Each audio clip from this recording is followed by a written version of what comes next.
Hey, math friends. Welcome to our, second week of our Productive Math Struggle book study. I am so glad that you are joining me and my guest today.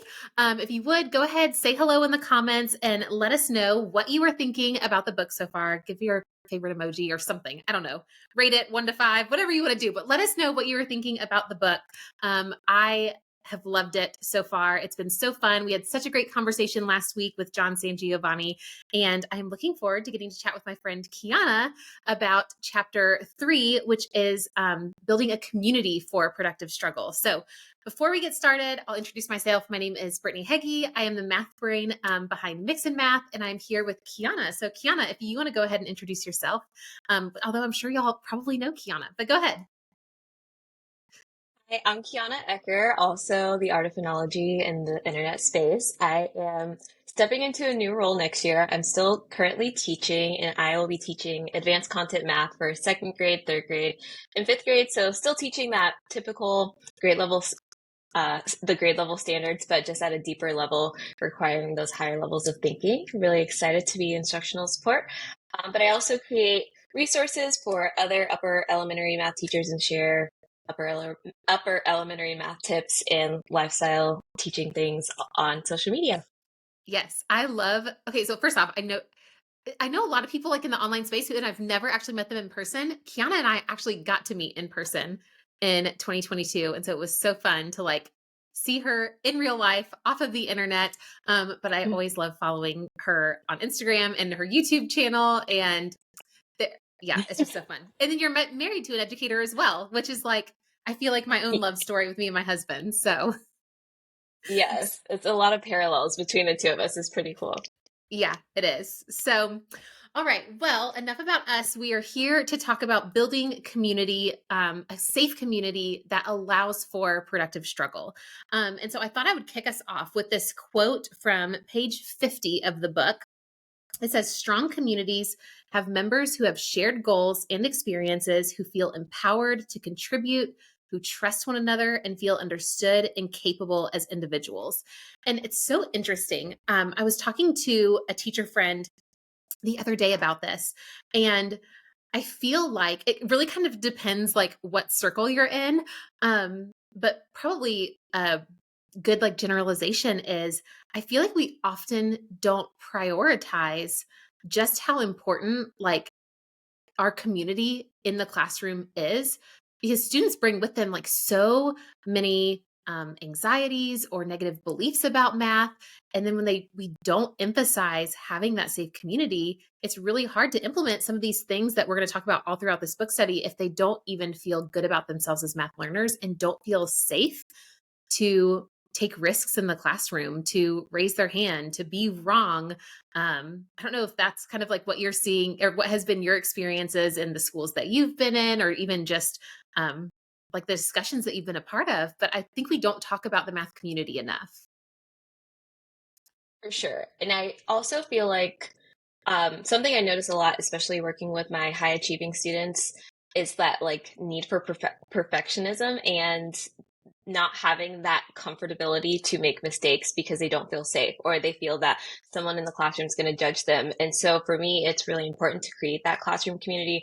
Well, initially, and then the chapter, of course, talks about how you continue that throughout the duration of the school year. But because a lot of students do still have that belief that you have to have one correct answer for math. And if you don't have that answer, you just don't raise your hand, you don't participate, you don't answer questions, you don't say anything in the group work. So it's a lot of overcoming that when you're establishing your classroom community at the beginning of the school year. Yeah. I did you ever use any of Joe Bowler's Week of Inspirational Math? Have you heard of that? Yeah, I have. And I've used a couple of those things. Yeah. Yeah, like that. And so that's why I said it's interesting. It's like depends on like what circle you're in, because I remember like those came out pretty early in my teaching career. And so I was able to really emphasize like a positive math mindset and build community and all of that pretty early Hmm. on. But I will say the area that I don't think, and this kind of has become a recurring theme for me as I read the book, I think I was really good at like establishing the foundations for a math community earlier in the year, but I don't think I put as much emphasis on it throughout the year as would be Hmm. recommended in the book. Because it's easy to be like, okay, we've Yeah. established the foundation, but then not actually like return to it and have the intentional conversations as frequently as like I probably should have. Yeah. And that part is really hard. So last year the book study was building thinking classrooms, and I tried to do this like every new unit or every new quarter, reestablishing just what it means to be a good mathematician, what it means to work well together, and just doing those non-curricular tasks to really just keep that up throughout the school year. But even with that intent, it's like, oh, I don't have time. Like, okay, guys, we got to do this in 20 minutes, and then we still have to hit the standards. It can be like, you want to be intentional, but it is a struggle. And even in the book, I wrote like, make time for this at least at the start of a new quarter, to just kind of go back to those norms and reestablishing that. Or I really also liked how they talked about like things might adjust over the school year as your students' math identities change. And then just checking in with that, like, okay, guys, do we still agree with these norms? Um, but it is a challenge. Just like once the school year gets started, it can be kind of hard to go back. Yeah, absolutely. Well, and I think it's a good reminder. So on page 51, I highlighted something. Um, the author said acceptance and support will be needed for comfort with struggle. And that comfort occurs when the community agrees that struggle takes many forms, elicits many feelings, is countered with different strategies, and is valued in various ways. And so that very first part, acceptance and support will be needed for comfort with struggle. I think that's such a good reminder that like we can read this entire book and love all of the things in it.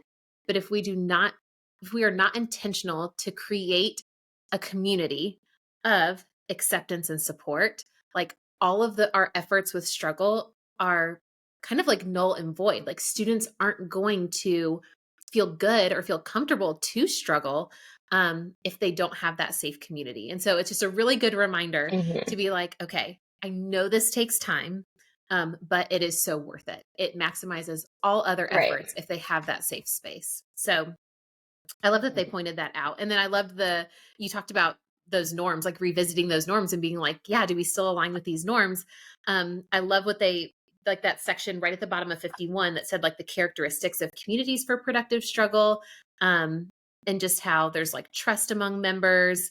Um, there's relationships based on knowing and respecting individuals, acceptance, belonging, and support, and then a common understanding of the value of struggle. And so I think that really frames a lot of what we're going to talk about today is one, Hmm. like getting to know each other in the math community, and then also really getting to know productive struggle and having that common language. So I'd love to know, like, do you have anything to share for how you have just approached getting the learners in your classroom to get to know each other and feel comfortable with each other?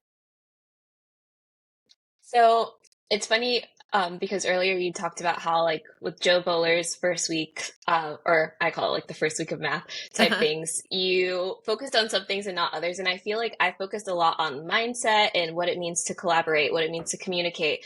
But something after reading this chapter that I realized I could do a better job of is like getting to know the student, like who they are outside of the classroom, and bringing those commonalities into the classroom and how that plays a role in being able to work together to do math. So we do a lot of stuff at the beginning of the year where we're doing like collaborative tasks, like things that are just like, how well do you work together? And Hmm. taking note of when we argue what we don't get accomplished versus when we effectively communicate what we do get accomplished. So it'll be like the cup challenge with the rubber bands and the string, where they all have to work together to communicate and make a pyramid, or the 1 to 100 number task. But I do feel like I could do better. I really loved, I'm sure we'll talk about some of the activities, but I really loved, I like highlighted some of them, just bringing in the outside of the classroom life Hmm. and just helping students get to know each other that way. And I really think that would help with the acceptance and the trust, because it's not just like, oh, well, I know how to talk to you about math, but it's also like, I know that you are this type of person, and we relate on that, and so now I can trust you a little bit more to be able to be successful in this classroom environment. Yeah, absolutely. I think knowing students like as whole individual beings. And when they know that you know them and they know that the others in the classroom, like I do think that that plays, I think we underestimate how much of a factor that is in students feeling comfortable and trusting each other. I know, Hmm. so I loved the cup challenge that you did. Have you ever done the magic carpet challenge? I think I've talked about it before on one of our like live streams. Do you know what I'm talking about? I feel like I've heard of this, but I don't think I've done it in my classroom. Okay, so it is so fun. I love it. So essentially you just bring in like a beach towel and you have a few students on it and they are on like a magic that you tell students that they're on like a magic carpet and they're flying in the air, but the Hmm. magic carpet's upside down. And so they have to flip the carpet, but they can't step off of the towel because they're in the air, like they'll fall down. So they have to figure out how to get the I need to write towel. this down. It is so fun. So they have to figure out how to get the towel from this to this without anybody stepping off. And so it requires teamwork. It is a struggle, but one of the things that I love about this is that once they figure out how to do it, like it's a struggle initially, but as they start to figure it out, then it moves so fast and they can do this challenge with like even more people on the towel and all of that. And so it starts out as a struggle, but then it gets easier as they understand. So it is so fun, great team building activity. But you're right though, I kind of got off topic. This is one where it's like so great for building that teamwork, but it's not necessarily getting students to really know each other as Hmm. individuals. And not to say that there's not a use for those team building challenges. Like it's will forever be one of my favorites. But definitely Hmm. incorporating more of those like who are you? What's your Right. experience? What's life outside the classroom? And so we can talk about some of those activities. I think there was the one that I circled and really loved. I think I loved like the number quilt. I thought that was such a I don't think I'd seen it Yes. created in that way. Yeah. And initially, when I read the heading, I was like, this sounds so lame. But then after reading it more, I was like, actually, this would be the cutest classroom display. And I love how it Mhm. makes meaning of the numbers. And it's like not anything like all these expressions or equations. It's just very simplistic, even for your older students. But I think that would be such a cool representation in the classroom to show all of the individuals and how everyone comes together. So I definitely started that one. I like that one a lot. Yeah, and I love using it as a display. Even like I was never bulletin boards are just like not my thing. I'm so bad at them. I am creative in some Hmm. ways and very non-creative in other ways, and bulletin boards is one of those. And unfortunately, the last classroom that I had before I moved into like an interventionist role, I had four different bulletin boards in my room. I was like, of course you give the person who hates bulletin boards four bulletin boards.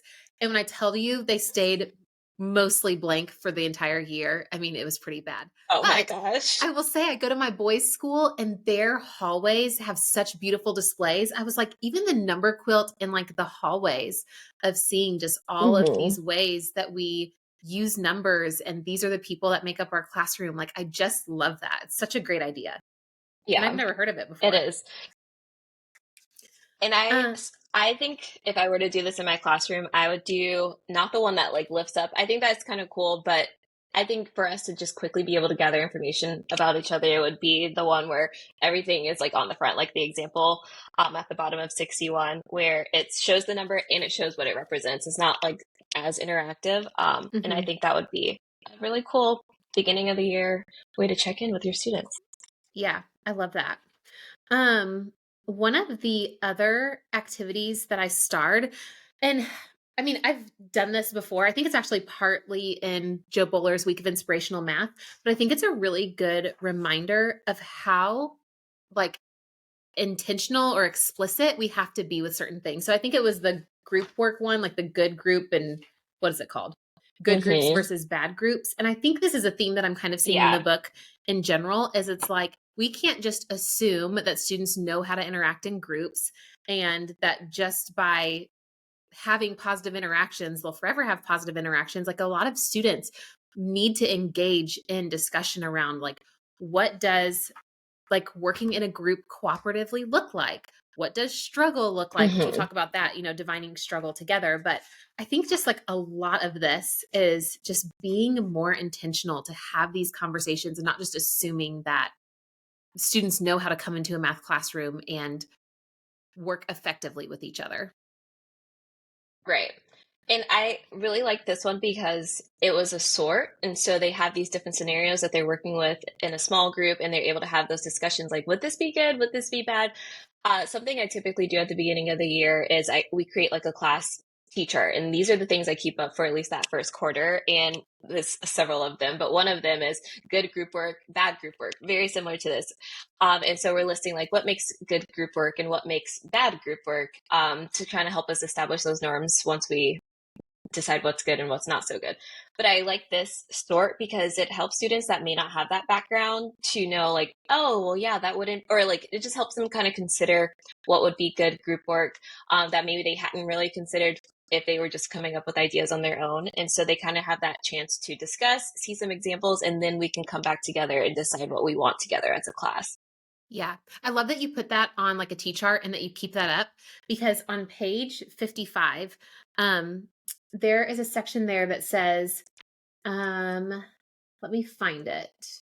It says everyday actions in the classroom play a key role in shaping or reshaping the community. It is important to engage in periodic reflection on and celebration of effort and struggles. And so I love that you have that on a T-shirt and it's front and center, because that is like a reminder for like you as the teacher and for students of like, these are the behaviors that we are looking for, the behaviors that we value.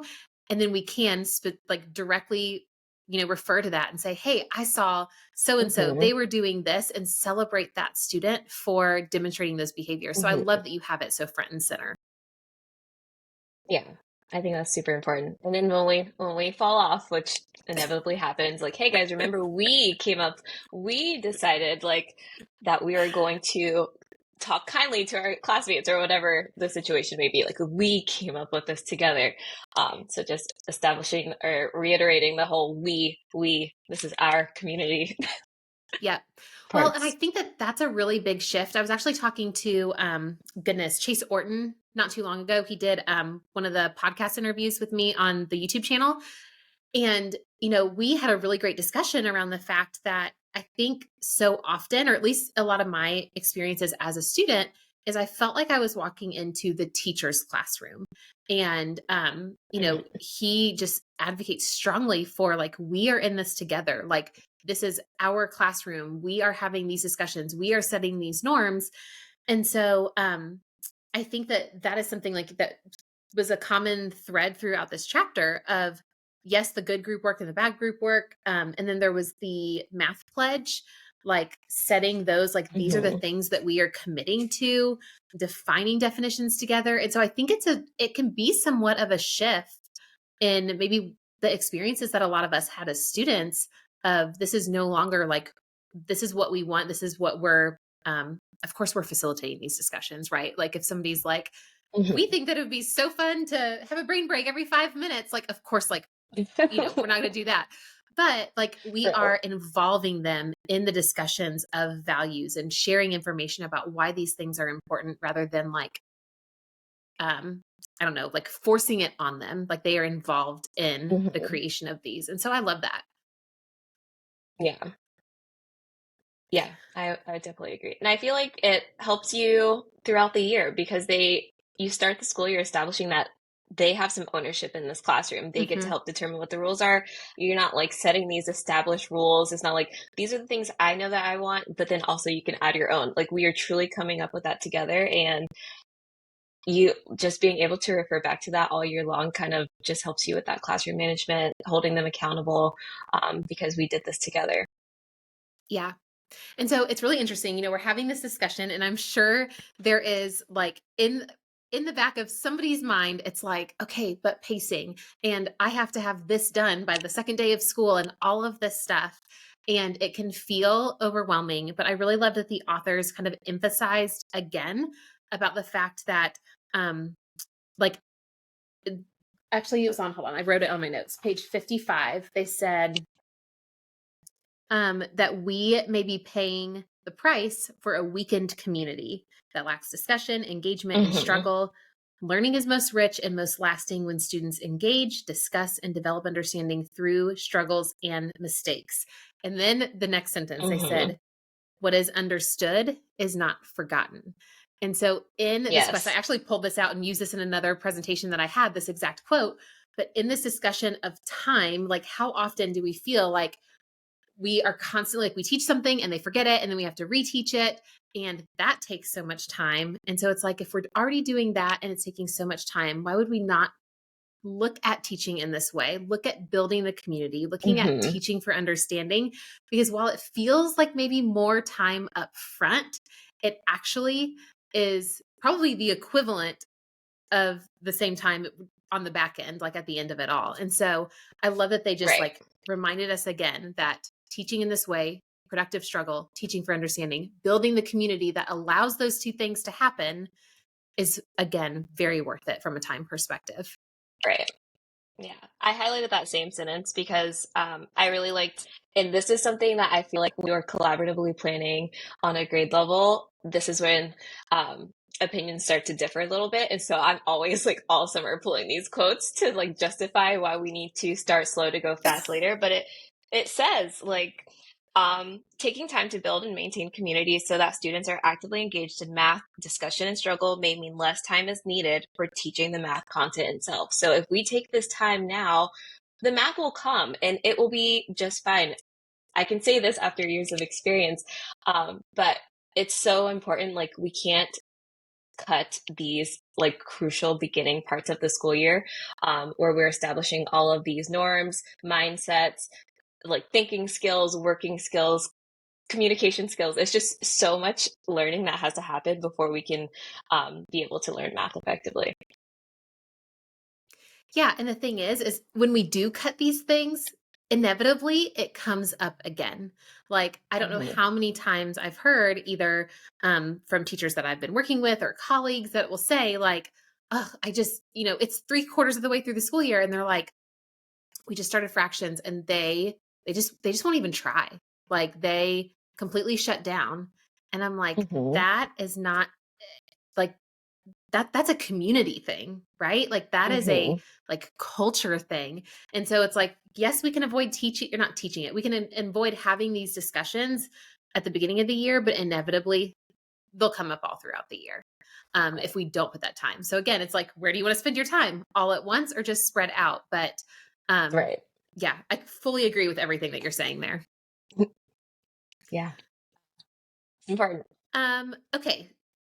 So there were a few other things um, that I highlighted. We've already kind of talked about this, the community building initiated at the beginning of the year. However, there must be time spent throughout the year to strengthen and maintain classroom community. Hmm. Okay, I would love to hear kind of what you said. You said that you quarterly tried to kind of like go back to some non-curricular tasks or have some discussions. Was there anything that you tried that you found like was really effective in one of the quarters that you tried to like bring this back in that just kind of like brought that focus to the forefront again of this is how we do in this classroom, this is how we do math, like these are the behaviors and the values that we have. I can't really say that like one thing stands out in this moment, but I will say that when I take that time to kind of step away from the content knowledge or like the standard space learning, whatever, and we're just doing math to do math, it brings back the enjoyment of math. And not to say like my students don't enjoy math on a typical day. They very much like Right. once we establish those norms at the beginning of the year, they are like, can we be at the boards? Are we working in groups? Like they love that. It becomes a very like expected and enjoyable thing. But I will say it's more joy or more fun when we kind of go back to that thing that made us excited at the beginning of the school year. It's like tapping back into that. Like, oh, remember the good time? No, like I make it seem like the rest of the year is awful. It's not. It's enjoyable all year, but No. it's just like a reinvigoration of learning, and so I do Hmm. enjoy that. And I don't know, maybe it's my mindset too. Like, hey guys, today we are going to have so much fun. We're gonna blah blah blah, and then they're like all hyped. But I think that is what keeps us going when we start to get into those tougher skills or those tougher parts of the school year, like October, March. You know, you have to bring back those types of things, um, just to keep your stamina going, keep the student stamina going.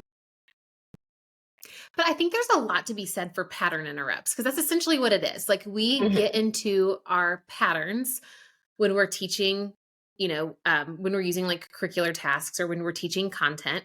And so it's nice to have those pattern interrupts that are a just new look and feel and kind of like surprises students and brings in that excitement, if nothing else, just because it feels different. So I don't think there's anything Hmm. wrong with that. Students can still be enjoying math all throughout the year, and we still need a pattern interrupt. I need pattern Right. interrupts all the time in life from things that like I typically love. Um, Hmm. so yeah, I love that. And then I think intentional, like using those times in addition to, I think the curricular tasks that we use. I'm using a lot of like BTC language right now, and I know some of you are watching and you're like, "What is a curricular task? What is a non-curricular Uh-huh. task?"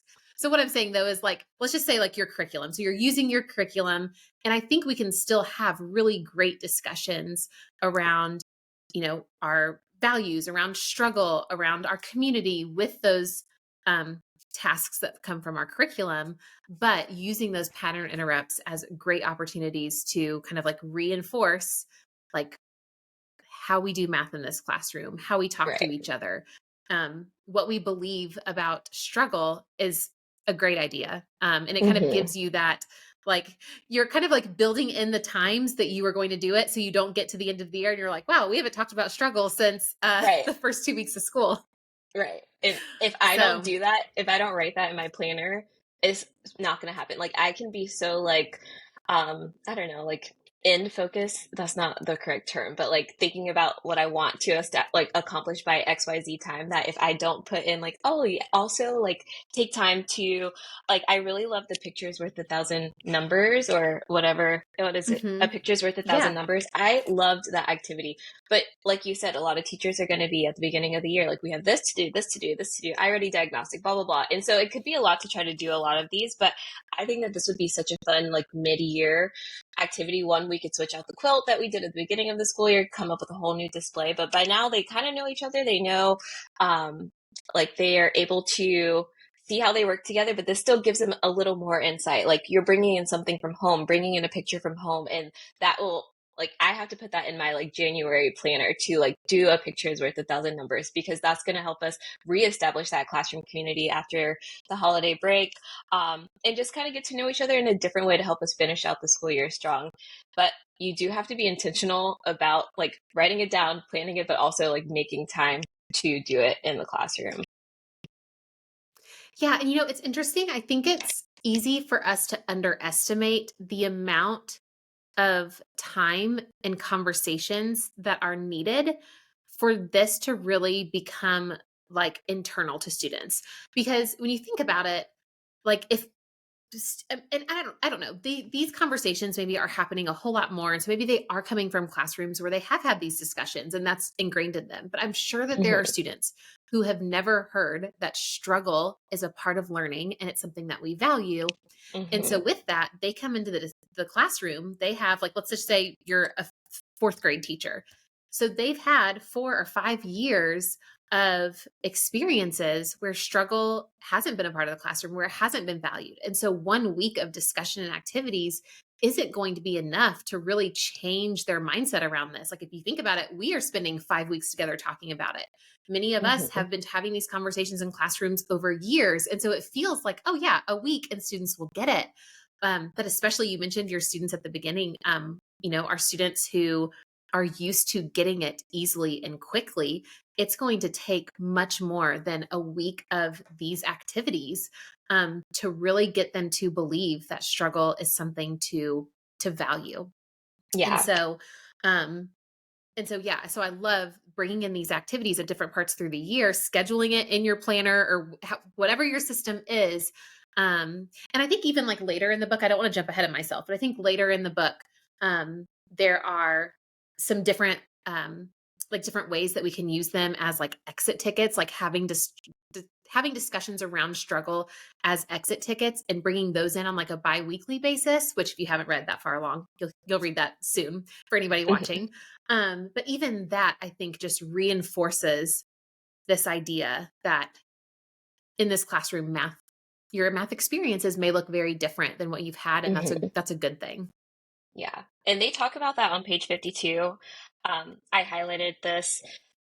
it says that community can also negate the notion that being fast is equivalent to being smart in math. And then a little bit later, it says that the classroom community must become comfortable with problems taking longer to solve and the potential struggle inherent in them. And I feel like this is something that I struggle, not I struggle with like personally, but I struggle with students and parents at the start of the school year or even that whole first quarter, because it's just breaking that mold of like, well, if I studied like this, then I should get the answer. But if you are not thinking through, or if you aren't getting the answer as fast as you want, then you are starting to break down and just navigating those emotions. And then parents wondering, well, it was always easy for them before. And I'm like, that's great. And it will still be easy. It's just that it's going to take longer. And sometimes math takes longer, or it might have a lot more steps. And it's just a lot of like changing thinking, and it can kind of beat you down at the beginning Yeah. of the year. You see a kid cry, you're like, oh my gosh, but then you're like, I'm doing this because I care for you. But again, you struggle for that long period so that you like by October, November, like you're like, oh my God, like you see the light bulbs going off. The parents are so much more appreciative, and a lot more things are happening. And it also says in that same like section that a lot of students, they don't get these struggles until they go to middle school. Like all of elementary was easy for them, and then they go to middle school and they start to crash, or they don't know how to Mm-hmm. process that. And so I feel even more responsibility as like an upper elementary teacher Yeah. to make sure they have these experiences before they have a lot less of that. Um, I don't know, I guess a lot less of that hand holding in middle school, or a lot Yeah. less of that like coddling, to give them this experience like you will be just fine because you have all of these, you're equipped, and it's okay to struggle because we know how to overcome that. Um, it's a lot of work that goes into that though. Yeah, and it's something that and this is something that, again, is brought up several times throughout the book, but it's like, this is a life skill. Like, being able to face a challenge and have that struggle, it's not just a math skill, it is a life skill, and so I love that you said, like, you feel even more responsibility. It's like, yes, it's even more of a responsibility for teachers to get students comfortable with struggle because they'll need it in life. And I Mhm. just have to tell you, it like broke my heart the other day. So my oldest, he is almost 7, and he was like, "Oh, James is really good at math." I was like, "Why do you think that?" He's like, "'Cause he's so fast." And I was like, Mm. "Nope." That is not like I was like, "How do you live in a house with me and you are equating speed and math?" But it is so easy, even if that is not what is being communicated. It's so easy for students to internalize that. And it Mhm. can be even things that we do that we don't even recognize. When a student like yells out an answer, we just take the quickest one. Yeah. We are somehow communicating that like speed and math, like and being good at math, go hand in hand. And so we had to have a Hmm. very long conversation about, mommy's good at math, but she is not fast at math all the time. Right. Because I actually am very like, I panic a little bit when I have to go tip, even though I know I have the reasoning. It's the outside pressure of, what is somebody thinking about me as they watch me tip? Like, Uh-huh. do they think I like am incompetent or whatever? And that impacts, my speed at things. So Right. yeah, I don't even know how I got on that tangent, but yes, we do have a responsibility, I think, in those early years to reframe their idea of what being good at math looks like, reframe Hmm. their idea of what is valued in math so that they are better off in middle school and high school. Yeah. And there's But it's another never too quote in late to do here. it. Oh, no, not at all. Oh, go ahead. But there's another quote in here. I don't remember what page it was on, but it talked about how we as teachers have to make those moments to celebrate student successes, but also celebrate the struggles. And so I think something I am pretty good at doing intentionally is like celebrating the students that are taking that time. Like, oh, I love the way so and so is thinking through, they're showing their learning through blah blah blah. But I think I could do a better job of highlighting struggle in a way that students still feel pride in that they struggled but overcame. Because you don't want to be like, wow, it took them so long, but here they are, they made it. Like, that's not going to feel that great. But just celebrating struggle so that students really feel that comfortability, like, okay, I can take my time, or like, ooh, maybe I should like go a little bit deeper, see if I can think about this differently. Because even if they are pretty quick, like I'm always encouraging my students, like, go back and think of like, but what else could you tell me, or like what other details could you add? And Right. that kind of builds that struggle, but celebrating that, because both are just as important, like the struggle in overcoming, or even the struggle in not really knowing what to do, because now we have this discussion, like where do we go from here when we're feeling stuck, like how, because there's going to be those moments. That's a life skill too. Like sometimes you're going to feel stuck, but you can't just stay stuck. So what do we do when we have like reached those moments of frustration? Um, yeah. Yeah. And so there is, and we actually haven't talked about this yet, but there is on page 71 that kind of like adds to what you were just saying.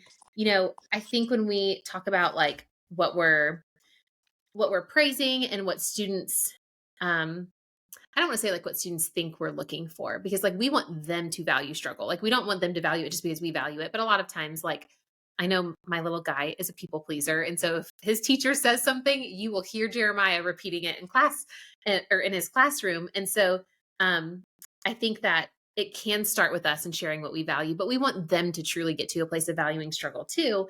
And so I think that's why I really liked on page 71, there was, it was like a activity idea for developing a community of struggle. And it was just create a class definition of struggle. Hmm. And this is something I have not ever done. We've never had a discussion around like, here is our collective definition. Hmm. But it just said a collective definition creates a collective understanding. Crafting a class definition of productive struggle empowers all students to take ownership of the concept. A collective definition also sends a message to students that productive struggle is something done with them and by them, but not to them. And I Yes, I thought that highlighted was that. so good. Hmm. Yeah. For them to recognize like this, it's with and by, and it's not something that we're doing to them. It's not a punishment. It's not a bad Right. thing. It is a good thing that we engage in together. So I loved Hmm. that activity of creating that class definition. Yeah. And I like the one that was before, like two before that. And I think it would help you with the class definition. And it's just the different images of struggle. Um, it was on page 67. I like highlighted so many things throughout this, especially because I'll be working with different age groups next year. And just thinking about some students like only have this opinion that struggle means bad, or like struggle means unenjoyable, pain, unbearable. And I think that sometimes they don't think about like the overcoming part and how Mm. exhilarating that can be or how fun that can be. So even there was like an elephant trying to climb up a hill, like what's that elephant going to feel like when they get up there? Like what is, like, just taking time to think through that and then seeing that like we could take what we did in that activity and then help us create that class definition. Like struggle is not something, like you said, that's a punishment. This is something to help us become better, and something that we just experience. It's a life experience that we all go through, and we share that in this classroom space. Okay, so I love the pictures as well, because something you said, like struggle is not always like unenjoyable. So we talk about struggle as like feeling really good when you overcome it, but sometimes struggle feels really good in the moment as well. A lot of times Hmm. struggle feels really good in the moment. Like I think about doing have you ever seen those like this is probably like so old. I don't even know if these are still a thing, but they're like the metal rings that are like attached, or like there's something, I don't know. They're like metal things and they're all attached and you have to figure out how to get them like unattached and broken apart. Do you have any idea what I'm talking about? Not really. Like it seems Okay, vague. so I anyways, can envision it, but I don't think I've experienced this myself. okay, if you know what I'm talking about, let me know in the comments, because now I need to go on Amazon and find these, because it's one of those things. It's like literally just like a few rings and they're like attached and you somehow have to get them untangled. And it's just like a problem. It's like a critical thinking thing. I love those. Like that struggle is so enjoyable to me, not just at the end, but like doing it in the moment, or like going to Hmm. the gym. Like that is a struggle in the moment. And some people may hate that, but like I love that. Like there's so many ways that we struggle in life that we actually enjoy. Um Hmm. and so like for example, I don't even know, like racing with a friend, like it's really hard. And now as adults we're not really doing this, but again, I'm thinking about, my kids here, like they'll Uh-huh. frequently be like racing with their friends and they're pushing hard and it's hard and they're out of breath and all of that, but they're having so much fun and they enjoy it. And so I love Hmm. this, like bringing in these pictures and really changing the narrative on struggle, that it's not something to avoid. It's not something to hate. Enjoyable can be really great, because how often do we give students math tasks in the classroom that are hard, but they love it so much they want to stick with it. And they're like, no, I Right. don't want to go to lunch yet. Like, I want to get this done. Like that, like struggle can feel really good. So I love that you brought Right. that up because I think even for us, like even in my discussion of struggle, I think I can unintentionally communicate this idea that like it's hard but you'll get through it, or it's Hmm. and I think that's a very different just like energy or vibe around the word struggle than Yeah. viewing it as this thing that can also be really enjoyable. Yeah. Like, I guess this goes back to creating that class definition, but hopefully after you're doing all of these classroom community building things, like we can all come to an agreement that struggle is more of like the process of doing something. And sometimes it's longer and it has more steps, but it's just that process to achieve something, more than the hardships to achieve something. Um, Right. yeah, Yeah. like And I I'm think it's curious to see if students could come up with that. Like if we could all come to like that might take some coaching to get there, but I would be curious to see what they would come up with as a class definition.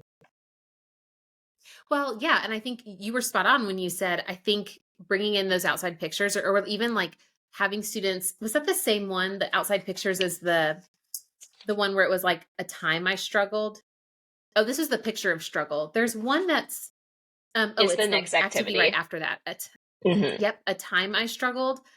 I think that's a really good activity as well, to have them think about times in their life where they struggled, have discussions about how they felt, what was the outcome, was struggle a good thing in that situation? And so I think you're spot on when you say that like these activities are probably really good activities to do prior to doing the classroom definition because they may not necessarily like they're not just going to jump in and have these beautiful ideas for what to add to a class definition, but if they have Hmm. that reference point of the picture or the experience, it's like how can we draw from that and pull those to put into our classroom definition? And I also think it can be a working classroom definition. Like it might be sometimes that it's updated 2 weeks into the school year or a month into the school year or 2 months into the school year when we start to see that there are other aspects of struggle that our definition didn't include. Right. That goes back into the Yeah. just checking in or making that point of reflection, making that time to reflect. Um, because, like you said, or I don't know, it was discussed earlier, things do change. They think differently, they mature a little bit more throughout the year. And so being able to go back and reflect, like, oh, well, maybe let's add or maybe let's take away, just making time for that is really important. Yeah, I agree. So, hopefully, all of this discussion was just really helpful. I would love to hear from you in the comments. Like, what is one activity that you are going to be trying with your students to really to build that community of struggle where students feel um, safe struggling, where they feel that it is just a natural part of math versus feeling like they're doing something wrong because it's hard or because they're experiencing struggling. So, I'd love to hear kind of like what your biggest takeaway is or that one activity that you want to try. And then next week, we will be moving into planning a lesson for productive struggle. But I think it's just like such a good reminder that like all of these things, we really can't implement the rest of the book unless we get chapter 3 right. And I don't say chapter 3 right, like getting it right, like putting pressure. But if we don't put the time into building that community, the rest of the book becomes Hmm. really challenging to implement. So, um, all right. Any last words or takeaways from you as far as like the community piece?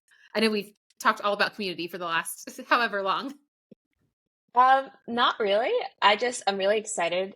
I love reading. I don't really read too much throughout the school year, professional development wise. And so I love reading throughout the summer because I get really excited about what to do next year. But I am super excited to bring in some more of those get to know the whole student activities rather than just like, this is how we collaborate, this is how we think.